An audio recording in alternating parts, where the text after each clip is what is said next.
Située entre Laval et la Rive-Nord, se cache une oasis de biodiversité méconnue. Issue de la rivière des Outaouais, la rivière des Mille-Îles prend ses forces au lac des Deux-Montagnes avant de commencer sa lente course vers le fleuve Saint-Laurent.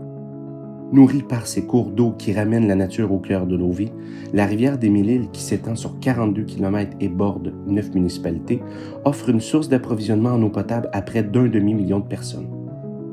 Territoire vivant niché entre ces 101 îles, 4 grands écosystèmes aux fonctions uniques s'harmonisent, offrant de riches milieux de vie.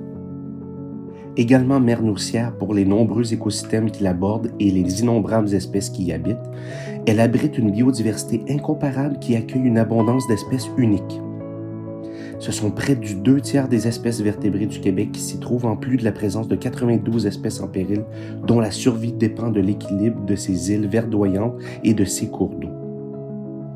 Les écosystèmes aquatiques, riverains et insulaires de ce territoire urbain disposent d'une diversité végétale impressionnante.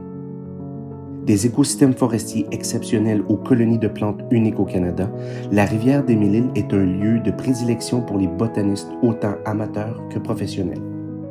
Éconature, gestionnaire du parc de la rivière des Mille-Îles, œuvre à la protection, la conservation et la mise en valeur de ce territoire fragile depuis plus de 35 ans. Force de la nature et symbole de résistance, le parc de la rivière des Mille-Îles est considéré comme un site écotouristique d'exception où tous peuvent profiter d'une rivière en santé. Malgré la présence de plusieurs statuts de conservation sur le territoire, dont le refuge faunique de la rivière des Mille-Îles de 26 hectares sur 10 îles et pour lesquels des démarches d'agrandissement sont en cours, de nombreux enjeux menacent l'existence de ces riches milieux naturels tels que la destruction des habitats et l'introduction d'espèces exotiques envahissantes. Il reste tant à faire pour préserver cette oasis et nous ne pouvons y arriver seuls. Merci de nous accompagner dans cette démarche.